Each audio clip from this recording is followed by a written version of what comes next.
كما متعودين نشوفوا الفلسفة بالمخططات. هي طريقة متبعة من طرف أستاذة الفلسفة هذه التي أرادت كسر هاجس جمود المادة وتحبيبها للجميع. قلنا عليه هو منهج يستخدموه العلماء. شحال من مرة نديروا التجربة مرة واحدة، التجربة مع كل الحضور أكدوا على نجاعة الطريقة التي تسهل فهم المادة من جهة وتحصلهم على نقاط ممتازة من جهة أخرى.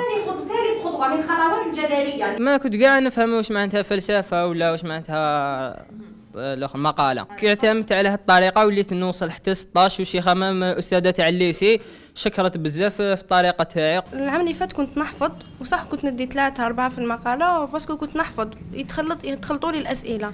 بصح هذا العام بطريقة المخططات ديت 16 في الفرد. أعمل بذكاء وماشي بجهد، معنى انه هذه الطريقه اللي اعتمدنا عليها كتنحينا بزاف جهد. كنت نحفظ كاع الكاي تاعي بصح نجيب 11 ما نفوتش ل 11 10.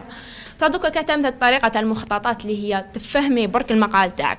الحفيظه تكون غير في طرق وفي المقالات نطبق غير الفهامات تاعي وليت نجيب بال 15 ب 16. اختيار طريقة المخططات لتبسيط المضمون والتعامل مع أي سؤال وارد يوم الامتحان دون الخروج على الموضوع، خاصة وأن مادة الفلسفة أساسية معاملها يصل إلى 6. أنا نقول لهم إنه الفلسفة ليست حفظ، على العكس الفلسفة هي فهم. وش راح تفهم تاعك؟ أنا اختار طريقة بسيطة، طريقة جديدة بها نقدر نتحصل على علامات ممتازة في الفلسفة، ولكن بطريقة المخططات يعتمد على طريقة الفهم.